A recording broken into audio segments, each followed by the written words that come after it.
Welcome to ज्ञानम सुंदरनगर। तो आज हम शुरू करने जा रहे हैं इंडियन हिस्ट्री, भारतीय इतिहास। ठीक है, तो सबसे पहले आपको पता होना चाहिए हिस्ट्री होती क्या है, हिस्ट्री में हम पढ़ते क्या है। ठीक है, तो इतिहास में हम पढ़ते हैं स्टडी ऑफ पास्ट, मतलब पास्ट के बारे में हमें जिससे जानकारी मिलती है वो ही हिस्ट्री। ठीक है, तो हिस्ट्री में भी आपने देखा होना, एक होता है प्राक इतिहास, एक होता है आद्य इतिहास और एक हुआ हिस्ट्री। ठीक है, तो जो प्राक इतिहास है, प्राक इतिहास किसे बोला जाता है? प्राक इतिहास जिसकी लिखित जानकारी नहीं है। ठीक है, तो जिसकी लिखित जानकारी नहीं है उसके बारे में हमें जानकारी कहाँ से मिली? तो उस टाइम के जो औजार थे, औजारों के आधार पर उस टाइम की हमें जानकारी मिली। तो इसमें आता है आपका पाषाण काल। ठीक है, पाषाण काल को बोला जाता है प्राक इतिहास। एक होता है आद्य इतिहास, प्रोटो हिस्ट्री। आद्य इतिहास क्या हुआ? जिसकी लिखित जानकारी तो है पर वो पढ़ी नहीं गई है। तो ये है आपकी सिंधु सभ्यता, जो इंडस वैली सिविलाइजेशन है, इसकी लिखित जानकारी तो है पर वो पढ़ी नहीं गई है। और एक होता है इतिहास। इतिहास जैसे ही वो जानकारी पढ़ ली जाती है तो वो क्या बन जाता है? इतिहास। ठीक है, तो जो वैदिक सभ्यता है ये आता है इसमें, जो वैदिक सभ्यता है उसके आगे पूरी जानकारी लिखित जानकारी है, तो इसलिए इससे बोला जाता है इतिहास। तो जो इतिहास है इसमें क्या होता है? ये क्रमिक अध्ययन रहता है। जैसे अगर हम शुरुआत को इसको पढ़ना शुरू करते हैं तभी हमें अच्छे से समझ आता है। तो जो भारतीय इतिहास है उसको हम 3 पार्ट में पढ़ते हैं मेन।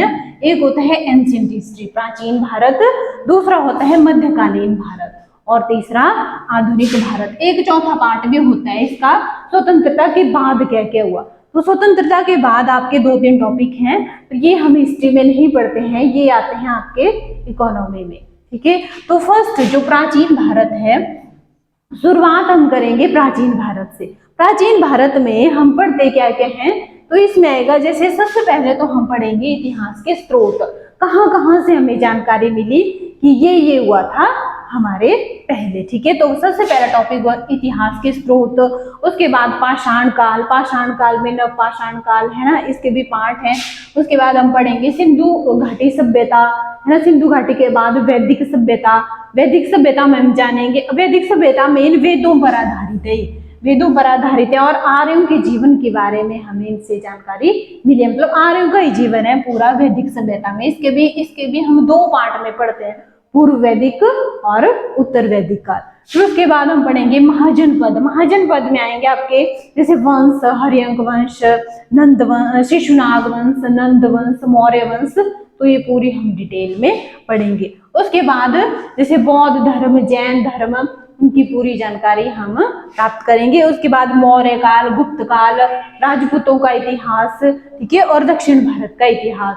तो ये सारे टॉपिक ये आएंगे प्राचीन इतिहास में। उसके बाद हम पढ़ेंगे मध्यकालीन भारत। मध्यकालीन भारत में आएगा आपका सल्तनत काल।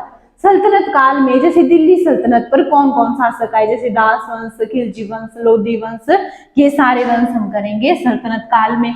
उसके बाद मुगल काल। मुगल काल में हम पढ़ेंगे जितने भी मुगल आए थे, जैसे बाबर, हुमायूं, अकबर, जहांगीर, शाहजहां, ये सारे आएंगे मुगलों में। उसके बाद मराठा।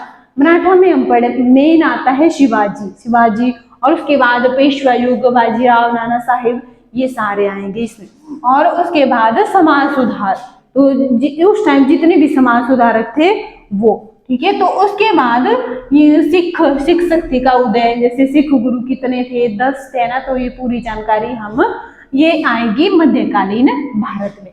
तीसरा पढ़ेंगे हम आधुनिक काल, ठीक है, जो मॉडर्न हिस्ट्री है। मॉडर्न हिस्ट्री में शुरुआत होती है विदेशियों के आगमन से। जैसे कौन कौन सी विदेशी कंपनियां भारत में आई थी, जैसे पुर्तगाली आए थे सबसे पहले, है ना। पुर्तगालियों में कौन आया था सबसे पहले? वास्को डी गामा आया था, है ना। तो ये पूरी जानकारी हम लेंगे। पुर्तगाली आए थे, डच आए थे, ब्रिटिश आए थे, डेनिश आए थे, तो ये हम पूरी डिटेल में पढ़ेंगे। फिर कैसे कैसे उन्होंने यहाँ पर साम्राज्य स्थापना की, जैसे बक्सर का युद्ध हुआ था, प्लासी का युद्ध हुआ था, तो ये सारे हम करेंगे कि कैसे कैसे वो यहाँ पर धीरे धीरे उन्होंने अपना साम्राज्य स्थापित किया। उसके बाद सामाजिक धार्मिक सुधार आंदोलन, जैसे राजा राम मोहन राय वगैरह, स्वामी विवेकानंद, है ना, तो ये सारे हम धार्मिक सुधार पढ़ेंगे, ठीक है। उसके बाद जो 1857 का विद्रोह है जैसे 1857 का विद्रोह है, इसे पहला स्वतंत्रता संग्राम भी कहा जाता है। मतलब ये शुरुआत थी अंग्रेजों का विरोध करने की, लेकिन खैर फिर इसको क्या किया था, ब्रिटिशों ने दबा दिया था, है ना। वो अलर्ट हो गए थे, उन्होंने क्या किया फिर, जैसे कंपनी का, अब तक कंपनी कर रही थी शासन, लेकिन उन्होंने क्या किया, कंपनी का शासन समाप्त कर दिया और ब्रिटिश जो क्राउन का शासन है वो डायरेक्ट सीधा शासन करना शुरू कर दिया था। फिर हम पढ़ेंगे स्वतंत्रता संघर्ष। स्वतंत्रता संघर्ष जैसे कौन कौन से आंदोलन हुए, कैसे कैसे हमें जानकारी मिली, तो ये हम पूरा पढ़ेंगे कि क्या क्या हुआ, कैसे कैसे हमें स्वतंत्रता मिली। जितने भी आंदोलन है वो पूरे करेंगे हम स्वतंत्रता संघर्ष में। जैसे इसमें भी दो पार्ट थे, एक उदारवादी थे, उग्रवादी, जैसे ऐसे कांग्रेस की स्थापना, ये सारी हम डिटेल करेंगे स्वतंत्रता संघर्ष में। एक टॉपिक आता है आपका गवर्नर जनरल। तो गवर्नर जनरल ये पोस्ट का ही नाम था, ये जैसे वर्तमान में जो राष्ट्रपति है वही पोस्ट थी गवर्नर जनरल। ये गवर्नर जनरल, फिर बंगाल का गवर्नर जनरल, है ना, वॉइस राय, भारत का वॉइस राय, ऐसे ऐसे नाम चेंज होते होते फिर वर्तमान में ये पोस्ट का नाम होता है राष्ट्रपति। तो ये हम पूरे करेंगे 1757 से लेकर 1947 तक, जैसे जब से उन्होंने स्वर्ण साम्राज्य की स्थापना की तब से लेकर स्वतंत्रता तक जितने भी गवर्नर जनरल रहे हैं वो हम करेंगे इसमें, ठीक है। इसके अलावा छोटे छोटे टॉपिक और हैं जो हम करेंगे। तो जो चौथा पार्ट मैंने आपको बोला स्वतंत्रता के बाद, तो जो स्वतंत्रता के बाद क्या क्या हुआ, तो इसमें मेन 3 टॉपिक आते हैं, जैसे योजना आयोग, प्लानिंग कमीशन, ठीक है, एक गुट निरपेक्ष आंदोलन और एक नई आर्थिक नीति। ये 3 टॉपिक हैं, ये हम करेंगे इकोनॉमिक्स में। अब आपको ये बिल्कुल क्रमिक अध्ययन रहेगा, ये आपने शुरुआत से लेकर लास्ट तक अगर आप सीरियल वाइज पढ़ेंगे तो अच्छे से आपको समझ आएगा, ठीक है। अब कई बार क्या होता है कि हमें याद नहीं रहता है, तो मैं आपको याद करने का तरीका बताती हूँ। याद आपने कैसे रखना है, तो फर्स्ट आपने मैप के, जितना हो सके मैप के माध्यम से आपने पढ़ने की कोशिश करना है, तब हमारे दिमाग में ज्यादा समझ आता है। जैसे सिंधु सभ्यता है तो आप मैप से समझ सकते हैं कि इसे त्रिभुजाकार क्यों बोलते हैं, है ना। जैसे आप मैप्स बनाकर इसको अच्छे से समझ सकते हैं। और क्या, जैसे आप चार्ट बना सकते हैं, जैसे कि नाम हो गया, राजधानी होगी, आपने ऐसे चार्ट बना लिया, 3 पार्ट में कर दिया कि नेम, राजधानी, विशेषता, तो ऐसे आपके दिमाग में अच्छे से याद रहेगा। इसके अलावा आपने क्या करना है, जो मेन घटनाएं हैं, है ना, जो ईस्वी है, उन दोनों को रिलेट करना है कि अच्छा इससे पहले क्या हुआ था, ठीक है। तो ऐसे आप याद रख सकते हैं, जैसे प्रारंभ, जन्म कब हुई थी, मृत्यु कब हुई थी, तो इसके हिसाब से आप याद कर सकते हैं, ठीक है। तो अब मैं शुरुआत करती हूँ आपके फर्स्ट टॉपिक से, जो भारतीय इतिहास है उसमें जो सबसे पहले हम शुरुआत करेंगे प्राचीन इतिहास से। ये प्राचीन इतिहास में तो सबसे पहला टॉपिक आपका रहेगा इतिहास के स्रोत।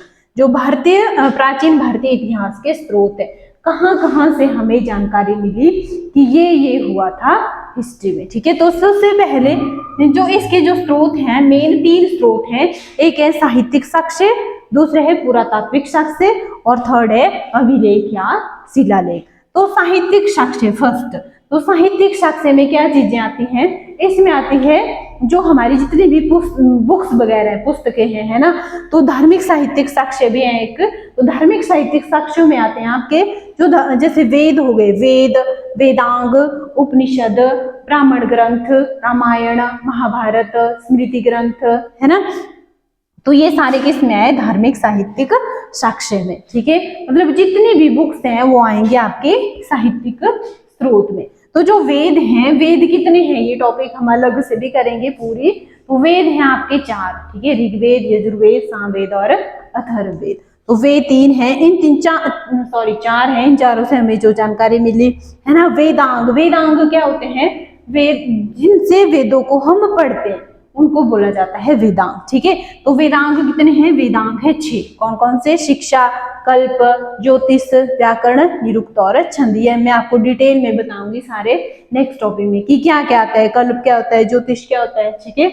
तो वेदांग होते हैं आपके 6, ठीक है। इसके अलावा उपनिषद, ब्राह्मण ग्रंथ, पुराण, रामायण, स्मृति ग्रंथ, इन सब से हमें जानकारी मिली। इसके अलावा बौद्ध ग्रंथ और जैन ग्रंथों से भी हमें जानकारी मिली। तो बौद्ध ग्रंथों में आए आपके त्रिपिटक। त्रिपिटक 3 थे, सुत्त पिटक, विनय पिटक और अभिधम पिटक। ठीक है, बौद्ध धर्म हम डिटेल में करेंगे तब मैं आपको बताऊंगी कि इन बुक्स से हमें त्रिपिटक से क्या क्या चीजें, हमें क्या क्या जानकारी मिली। तो त्रिपिटक, निकाय, जातक कथाएं, ठीक है, तो ये सारे किस में आए, बौद्ध ग्रंथ में, यहाँ से जानकारी मिली। और जैन साहित्य, जैन साहित्य से भी हमें जानकारी मिली। जैन साहित्य में है भद्रबाहु चरित, आचारांग सूत्र, जातक कथाएं। ठीक है, तो ये सारे हुए बौद्ध और जैन ग्रंथ। इनके अलावा जो मेन बुक्स हैं, एक है अष्टाध्यायी। अष्टाध्यायी आपने नाम सुना भी होगा। अष्टाध्यायी है संस्कृत व्याकरण का ये पहला ग्रंथ है अष्टाध्यायी। और ये किसने लिखा है, ये लिखा है पाणिनि ने, पाणिनि ने। और इससे हमें जानकारी किस चीज की मिलती है, तो जानकारी मिली पूर्व मौर्य काल की जानकारी। ठीक है, ये आपने याद रखना है अष्टाध्यायी। और ये किसने लिखा है, पाणिनि ने। इसके अलावा एक बुक्स है अर्थशास्त्र, नाम है सिर्फ इसका अर्थशास्त्र। ठीक है, अर्थशास्त्र। और ये लिखी किसने, ये लिखी है कौटिल्य ने। कई बार कौटिल्य के अन्य नाम भी पूछते हैं, तो कौटिल्य के अन्य नाम चाणक्य और विष्णुगुप्त, ये 3 नाम है, लेकिन एक ही आदमी के नाम है, ये कौटिल्य, चाणक्य और विष्णुगुप्त। ठीक है, इन्होंने लिखी है बुक अर्थशास्त्र। ठीक है, तो जो अर्थशास्त्र है सिर्फ इसका नाम अर्थशास्त्र है, ये इकोनॉमिक्स की बुक नहीं है। ये किस चीज की है, ये राजकीय व्यवस्था पर लिखी गई पहली किताब है। ठीक है, तो ये आपने याद रखना है अर्थशास्त्र। थर्ड है राजतरंगिणी। ये राजतरंगिणी किसने लिखी है, ये लिखी है कल्हण ने। और इसमें किस चीज की जानकारी मिलती है, इसमें जानकारी मिलती है कश्मीर के इतिहास के वर्णन की। तो इसमें कश्मीर के इतिहास की जानकारी मिलती है। ठीक है, तो ये हो गया आपके साहित्यिक साक्ष्य। ठीक है, साहित्यिक साक्ष्यों में क्या क्या चीजें आई, एक तो आई हमारे वेद, वेदांग, उपनिषद, ब्राह्मण ग्रंथ, स्मृति ग्रंथ भी आएंगे इसमें, पुराण, रामायण, महाभारत, तो ये सारी चीजें। और क्या है, बौद्ध साहित्य, जैन साहित्य, अष्टाध्यायी, राजतरंगिणी, ठीक है, और अर्थशास्त्र। तो ये आपके साहित्यिक साक्ष्य में। दूसरा आते हैं हमारे पुरातात्विक साक्ष्य। ठीक है, पुरातात्विक साक्ष्यों में क्या क्या चीजें आती हैं, तो इसमें आते हैं जो सिक्के हो गए, अभिलेख हो गए, सिक्के, अभिलेख, शिलालेख, स्मारक, मूर्तियां, चित्रकलाएं। ठीक है, तो ये सारी चीजें आती हैं पुरातात्विक साक्ष्य में। ठीक है, तो जो पुरातात्विक साक्ष्य है, तो फर्स्ट हम देखेंगे कि अभिलेख, अभिलेख क्या होते हैं, जो पत्थरों पर लिखे जाते हैं, अभिलेख या शिलालेख भी बोला जाता है इनको। तो मेन जो अभिलेख है, जो अभिलेखों का अध्ययन, पहले तो अभिलेखों का अध्ययन कहलाता है एपिग्राफी। ठीक है, एपिग्राफी। तो एक अभिलेख है बोगुजकोई अभिलेख। बोगुजकोई अभिलेख ये है 1400 ईस्वी पूर्व का है ये। ठीक है, और यहाँ से जानकारी किससे मिलती है, बोगुजकोई अभिलेख से मिलती है जानकारी आर्यों के आने की। ठीक है, और वैदिक देवताओं का वर्णन भी है इसमें बोगुजकोई अभिलेख में। तो ये एक अभिलेख रखना है आपने याद। और एक अभिलेख है महास्थान, महास्थान या शाहगौरा का अभिलेख। तो इस अभिलेख से जानकारी, तो इससे ये चंद्रगुप्त मौर्य के टाइम का है, तो उस टाइम की जानकारी मिली महास्थान या शाहगौरा के अभिलेख से। ठीक है, तो उसके बाद आते हैं आपके सिक्के। ये हो गए अभिलेख। अभिलेख 2 याद रखने हैं आपने, एक बोगुजकोई और एक महास्थान या शाहगौरा के अभिलेख। इसके अलावा जो अभिलेख है ना, सबसे पुराने अभिलेख किसके हैं भारत में, तो सबसे प्राचीन अभिलेख हैं अशोक के अभिलेख हैं। ये हम मैं पूरे नाम गया तो कि कितने अभिलेख थे। अशोक ने स्तंभ लेख भी थे, अशोक के गुफा लेख भी हैं और एक अभिलेख भी हैं। ठीक है, तो सबसे प्राचीन जो अभिलेख हैं वो है अशोक के। ठीक है, अशोक के अभिलेखों को पढ़ा किसने था सबसे पहले, तो ये पढ़ा था जेम्स प्रिंसेप ने। ठीक है, उसके बाद ये हो गया आपके अभिलेख। उसके बाद है सिक्के। ठीक है, तो सिक्कों का अध्ययन क्या कहलाता है, सिक्कों का अध्ययन कहलाता है न्यूमिस्मेटिक्स, मुद्रा शास्त्र या न्यूमिस्मेटिक्स। तो जो सिक्के हैं, तो सबसे पहले जो स्वर्ण मुद्राएं वो जारी किसने की थी, तो सबसे पहले स्वर्ण मुद्राएं जारी की थी हिंद यूनानियों ने, हिंद यूनानियों ने। और सबसे ज्यादा शुद्ध जो सोने की मुद्राएं हैं वो जारी की थी कुषाणों ने, कुषाणों ने की थी सबसे ज्यादा शुद्ध सोने की मुद्राएं जारी। और सबसे ज्यादा सोने की मुद्राएं थी वो जारी की थी गुप्तों ने। तो ये 3 चीजें आपने याद रखनी है स्वर्ण मुद्राओं से संबंधित। सबसे पहले जारी की थी स्वर्ण मुद्राएं किसने, हिंद यूनानियों ने। सबसे शुद्ध सोने की मुद्राएं कुषाणों ने और सबसे ज्यादा गुप्तों ने। ठीक है, उसके अलावा जो चांदी के सिक्के थे, तो चांदी के जो सिक्के थे सबसे पहले चलाए थे चंद्रगुप्त सेकंड ने। ठीक है, तो ये हो गया आपके सिक्के।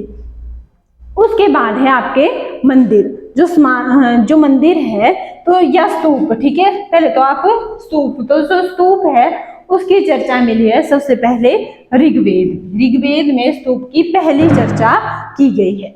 और जो मंदिर निर्माण की थी 3 शैलियां थी, एक नागर और एक द्रविड़ और एक वेसर। जो नागर शैली है ना उसमें किस टाइप के मंदिर होते हैं, इसमें होते हैं आयताकार मंदिर, जो इस टाइप के मंदिर होते हैं आयताकार, ठीक है। और जो द्रविड़ शैली है इसमें होते हैं पिरामिडीय मंदिर, और जो बेसर शैली है इसमें होते हैं दोनों के मिक्स, आधे आयताकार और आधे पिरामिडीय। तो उसके बाद है आपके विदेशियों के वृतांत। ये थे पुरातात्विक साक्ष्य। पुरातात्विक साक्ष्य में आए आपके अभिलेख, सिक्के, स्मारक, मूर्तियां, ठीक है। अब लास्ट है आपके विदेशियों के वृतांत। विदेशियों के वृतांत में 3 पार्ट में हमने बांटा है। एक थे यूनान के लेखक, एक चीन के लेखक और एक अरब के लेखक। तो फर्स्ट जो यूनान के लेखक थे उसमें मेन 3 लेखक हैं। एक हेरोडोटस, हेरोडोटस को बोला जाता है फादर ऑफ हिस्ट्री, इतिहास का पिता, और इनकी बुक का नाम है हिस्टोरिका। दूसरे हैं मैगस्थनीज, मैगस्थनीज ये आए थे 322 ईस्वी में, और ये चंद्रगुप्त मौर्य के टाइम आए थे मैगस्थनीज, और इनकी बुक ये बहुत बार पूछी जाती है, तो इनकी बुक का नाम था इंडिका। और थर्ड है टॉलमी, टॉलमी ने लिखी है ज्योग्राफी, ज्योग्राफी भारत का भूगोल। ये 3 थे यूनान के लेखक, हेरोडोटस, मैगस्थनीज और टॉलमी। सेकंड है चीन के लेखक। चीन के लेखकों में 2 हैं मेन, एक फाहियान और एक हियनसांग। जो फाहियान है ये आया था चंद्रगुप्त सेकंड के टाइम, और इनकी बुक का नाम है फो क्यू की। और सेकंड है हियनसांग, हियनसांग ये आए थे हर्षवर्धन के टाइम, और जो हर्षवर्धन है उनकी बुक का नाम है सी यू की। ये हियनसांग ये 16 वर्षों तक रहे हैं ये भारत में, तो इसलिए इनको बोला जाता है यात्रियों का राजा भी बोला जाता है हियनसांग को, ठीक है। और इनकी बुक का नाम सी यू की। और थर्ड अरब के लेखक, अरब के लेखकों में फर्स्ट है सुलेमान। तो जो सुलेमान है इसने लिखा है पाल और प्रतिहार शासकों का वर्णन। सेकंड है अलमसूदी, अलमसूदी ने लिखा था राष्ट्रकूट शासकों का वर्णन। और अलबरूनी, अलबरूनी इसमें सबसे इंपॉर्टेंट है, इन्होंने लिखी है तहकीक हिंद या किताबुल हिंद भी इसको बोला जाता है। और ये थे महमूद गजनवी के समकालीन थे अलबरूनी। और लास्ट इब्न बतूता, जो इब्न बतूता है ये मोहम्मद बिन तुगलक के टाइम आए थे ये, और उनकी बुक का नाम है रिहला, रिहला या रहला, ठीक है। तो ये 3 पार्ट में हमने कर लिए। तो प्राचीन भारतीय इतिहास के स्रोत, एक साहित्यिक, पुरातात्विक, और थर्ड हमने किए विदेशियों के वृतांत, ठीक है। तो ये आपने अच्छे से पढ़ना है, और अगर आप स्क्रीनशॉट लेना चाहते हैं तो आप ले सकते हैं। Thank you.